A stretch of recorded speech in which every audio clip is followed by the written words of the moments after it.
Bonjour mes frères et sœurs, soyez bénis, soyez encouragés dans le nom de Jésus-Christ de Nazareth. Alors, je dédicace cette vidéo à toutes les sœurs en Christ du monde entier. Parce que pour ma part, la femme est la plus belle création de Dieu.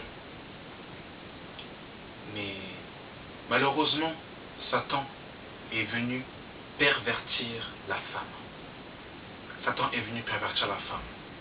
Et malheureusement, mes sœurs, en ces temps de la fin, vous n'avez plus beaucoup de modèles. Vous n'avez plus beaucoup d'exemples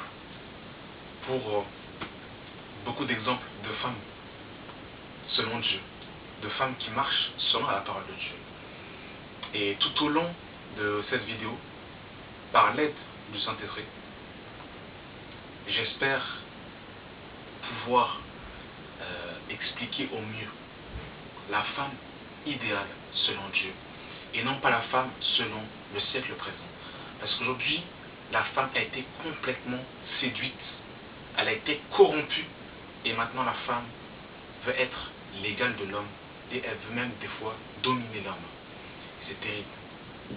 Mais aujourd'hui, je ne veux pas parler du ministère de la femme. Si Dieu permettra, si Dieu nous laisse la vie, je ferai par la suite une vidéo où je parlerai du ministère de la femme. Aujourd'hui, je parlais de la femme selon Dieu. J'aimerais parler de la femme selon Dieu. Alors, j'aimerais faire une petite dédicace à la sœur Sephora. Que tu sois une femme selon Dieu. Faire une dédicace à la sœur Manon, si tu regardes cette vidéo. La sœur Manon DCC. Sois une femme selon Dieu. À la sœur Hélène, à la sœur Zeko, à mes sœurs dans la chair et à toutes les sœurs aussi que je connais aussi, la sœur Léla, la sœur Marina, la sœur Mariam, soyez des femmes selon Dieu. Nous avons besoin de vous. Soyez des exemples et soyez des modèles, soyez des lumières en ces temps de la fin. Que Dieu vous bénisse. Alors, je vais partir dans le vif du sujet. Je vais partir dans 1 Corinthiens chapitre 11, le verset 3.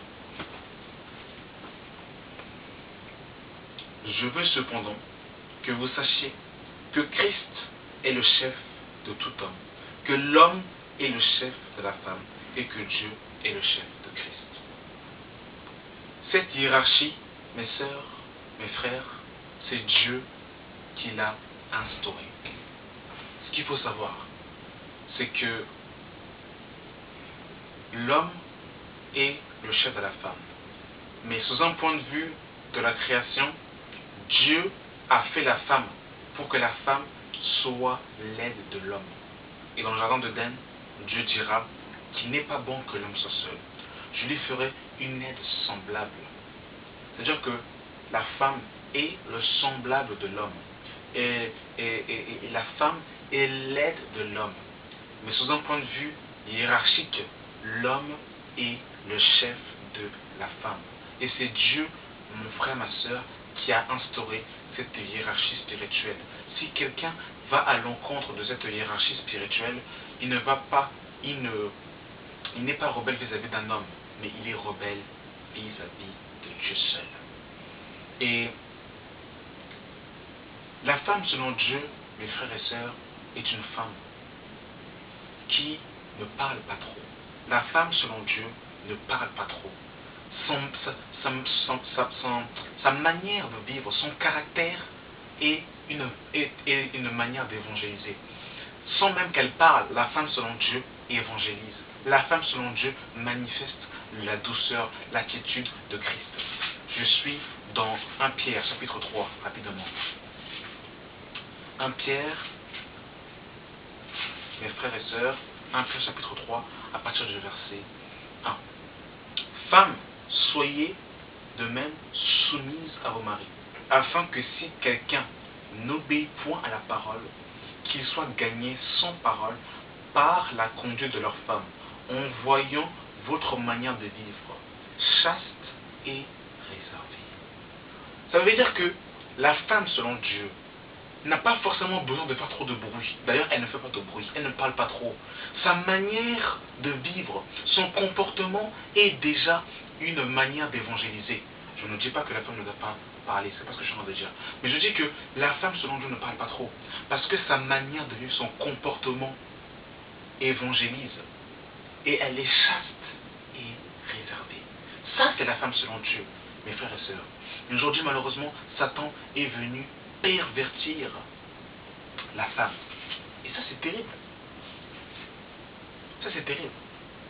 Et la femme mariée, mes frères et sœurs, la femme mariée, ou même si la femme n'est pas mariée, mais dans l'exemple que je vais donner, je vais m'adresser aux femmes mariées. La femme mariée n'est pas sans cesse, mes frères et sœurs, à l'extérieur. C'est-à-dire, soi-disant à l'assemblée.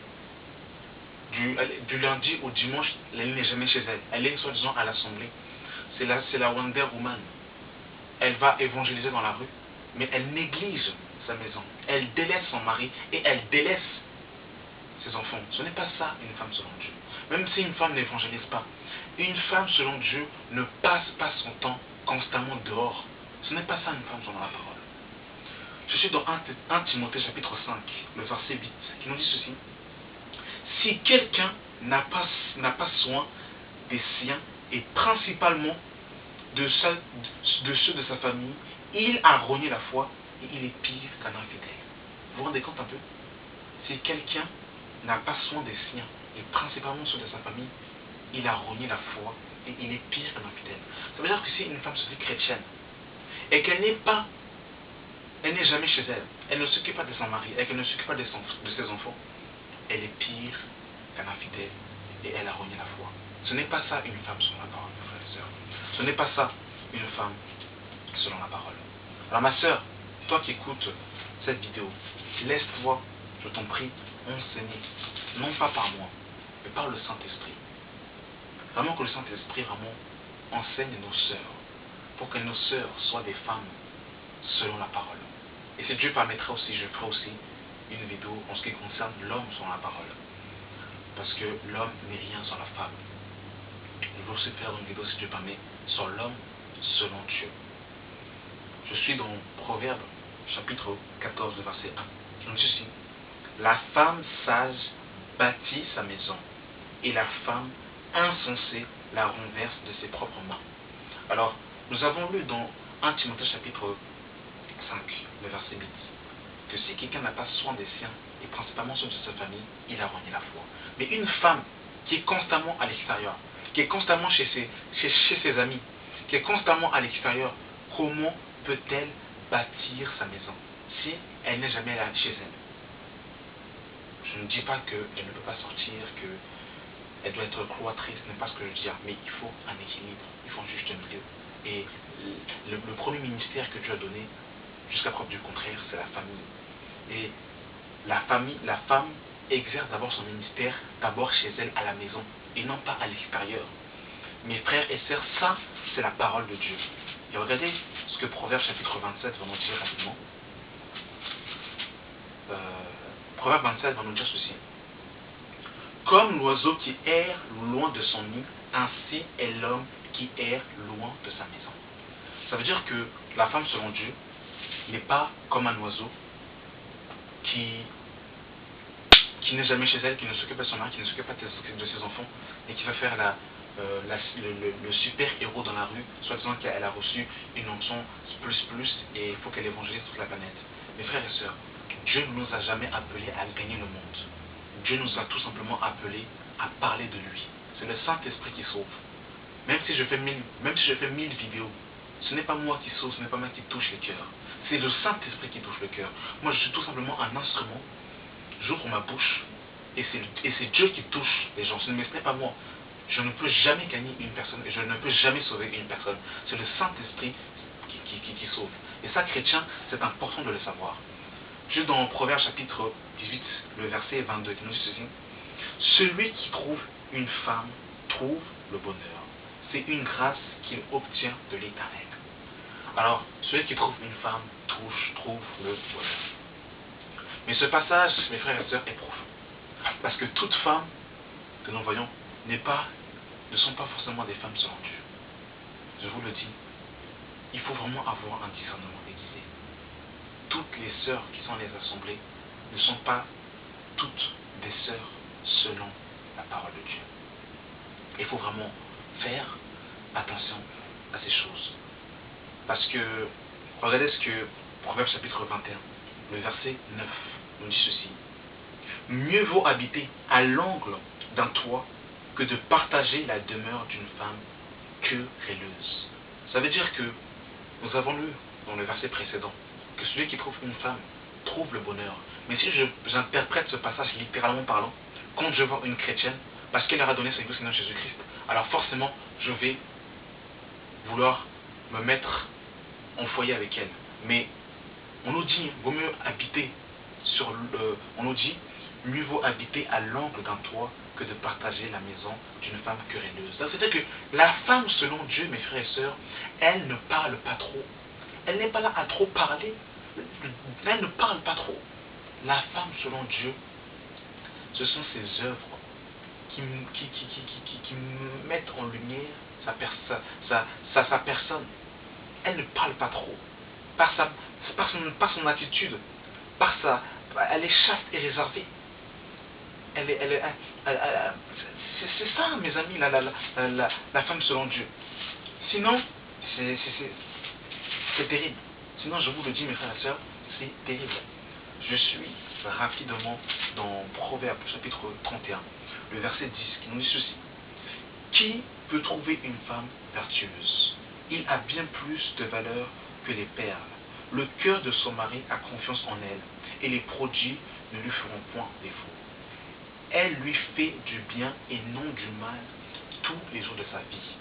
C'est-à-dire que la femme, selon Dieu, cherche à faire du bien à son mari, et elle ne cherche pas à lui faire de la peine, à le blesser. Verset 30 de Proverbe 31. La grâce est trompeuse, et la beauté est vaine. Ça, j'aime ce passage, parce que nous, les hommes, on a tendance à se laisser des fois séduire par la beauté d'une femme ou par la grâce d'une femme. La grâce est trompeuse, la beauté est vaine. Mais on nous dit, la femme qui craint l'Éternel est celle qui sera louée. C'est-à-dire que mon frère, ma soeur, la femme selon Dieu, c'est une femme qui craint l'Éternel. Parce que si une femme ne craint pas l'Éternel, mon frère, ce n'est pas toi qu'elle va craindre. Elle n'aura jamais peur de toi. Enfin, quand je dis peur, comprenez le langage. Elle ne va pas être soumise à toi. Et j'aimerais aussi toucher aussi au niveau question de la soumission. Parce que mes frères et sœurs, mes sœurs, malheureusement, on n'avait pas de modèle en ce temps de la femme. Vous avez des femmes comme Joyce Meyer qui est devant et on la voit même plus que son mari. Alors que la femme est la côte de l'homme. Et j'aimerais parler d'abord par rapport aussi un peu à ça là, parce que Satan nous a dupés par rapport à cela. Je vais plus brosser, mais je ne vais pas rentrer dans la profondeur. La femme n'a pas été appelée à faire partie de ça d'une certaine autorité. Vous savez, la femme a été prise de la côte de l'homme. La côte, on ne la voit pas. La côte soutient la cage thoracique et elle garde les organes vitaux de l'être humain, notamment le cœur, les poumons, tout ça là. La cage thoracique soutient et protège ça. Et c'est ça la femme. La femme, elle n'est pas au devant. Regardez, je donne un exemple simple de la femme. Voyez-vous la mère de Jésus, Marie, la mère de Jésus-Christ, homme, quand on lit les actes des apôtres, on ne parle pas trop de Marie, la mère de Jésus. On ne parle pas trop de Marie de Magdala. On ne parle pas trop des femmes qui ont suivi Jésus dans son ministère. On ne parle pas trop d'eux dans le livre des actes des apôtres. Je ne dis pas que les femmes ne servent à rien dans l'œuvre de Dieu. Je vais plus expliquer ça en détail dans le ministère de la femme. Mais ce que je veux dire, c'est quoi? C'est que on nous a fait comprendre que pour servir Dieu, il fallait forcément être devant la chair. Qu'il fallait forcément être pasteur, apôtre, docteur, alors que c'est complètement faux. Ce qui est caché, mes sœurs, est ce qui a le plus de gloire devant Dieu. Voyez-vous le Saint-Esprit? Le Saint-Esprit, on ne le voit pas. Mais si une personne n'a pas le Saint-Esprit, à quoi sert-il? Les anges, on ne voit pas les anges, mais les anges nous aident dans l'œuvre de Christ. On ne voit pas, vous ne voyez pas mon cœur, mais c'est mon cœur qui me permet d'être debout devant vous, de vous parler. L'air qui nous environne, on ne la voit pas. Mais l'air est vital pour chaque être humain pour vivre. Ça veut dire quoi, ma soeur? Ce n'est pas ce qui est visible qui a forcément plus de gloire. Ça, c'est Satan qui nous a fait croire que pour qu'une femme soit utile dans l'œuvre de Dieu, il faut forcément qu'elle soit pasteur, tout ça là. Attention, je ne dis pas que une sœur ne peut pas témoigner la parole de Dieu. Je ne dis pas qu'une sœur ne peut pas exhorter. Ce n'est pas ce que je viens de dire. D'ailleurs, je vais plus... juste pour brosser, je vais entrer en profondeur dans le ministère de la femme. Il ne faut pas comprendre que la femme ne doit pas être dans les 5 ministères de l'autorité. Elle ne peut pas. Je sais, mais ce n'est pas le sujet d'aujourd'hui. Mais j'aimerais prendre un passage rapidement.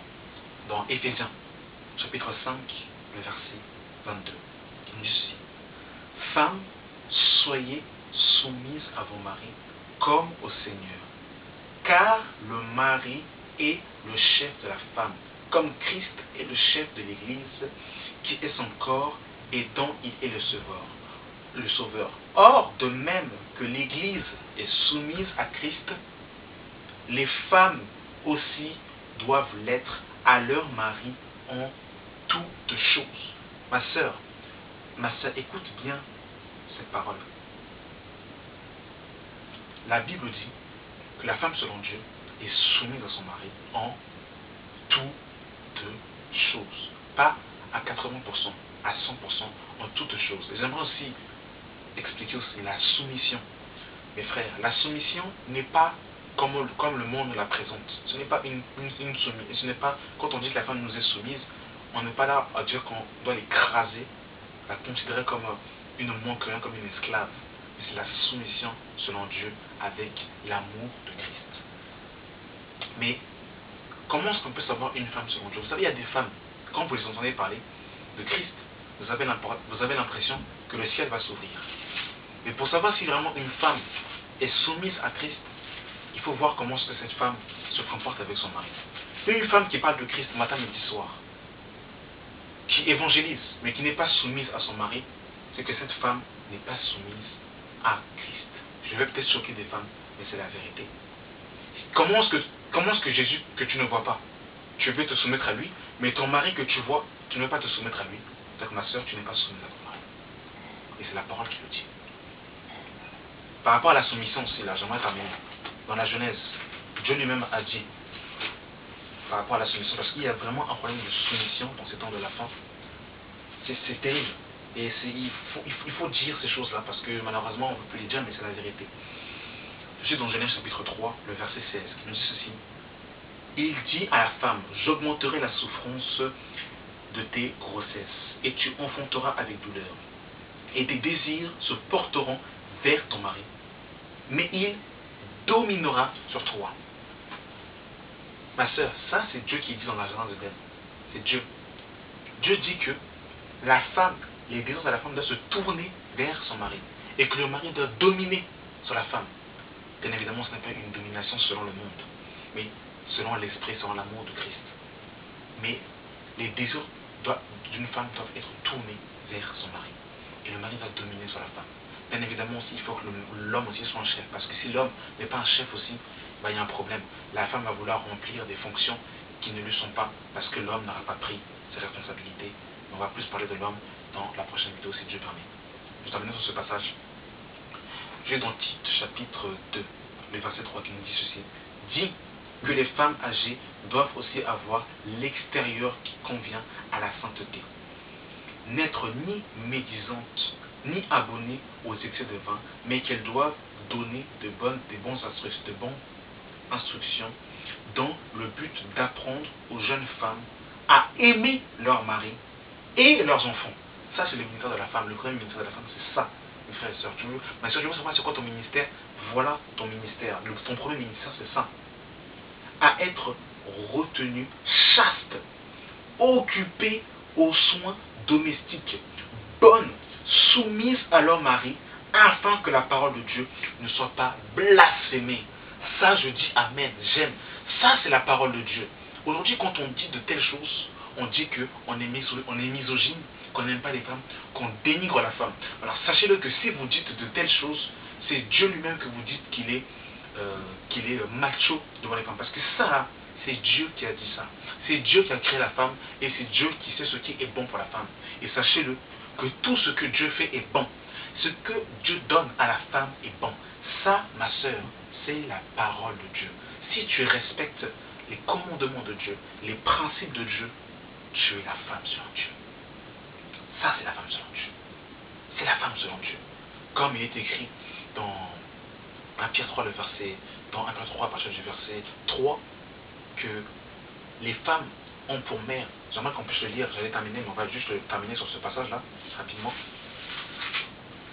On nous dit que, verset 3 de 1 Pierre 3, verset 3, ayant non cette parure extérieure qui consiste dans les cheveux tressés et les ornements d'or ou les habits qu'on revêt, mais la parure intérieure est cachée dans le cœur, la pureté incorruptible d'un esprit doux et paisible. Voyez-vous, la femme sur Dieu, elle est douce et elle est paisible, qui est d'un grand prix devant Dieu. C'est ainsi que se paraient autrefois les saintes femmes qui espéraient en Dieu, soumises à leur mari, comme Sarah qui obéissait à Abraham et l'appelait son Seigneur. C'est d'elle que vous êtes devenues les filles en faisant ce qui est bien. Donc, votre mère, mes frères et sœurs, mes sœurs, c'est Sarah, la femme d'Abraham, qui appelait son mari mon Seigneur, elle le respectait. C'est votre mère, mes sœurs en Christ. C'est ça. Mais aujourd'hui, on voit la paganité de cerveau en disant que vous devez être comme Joss Meyer, que vous devez écraser les hommes, tout ça là, dominer les hommes. Ma sœur, même si ton mari gagne moins que toi financièrement, ça reste ton chef.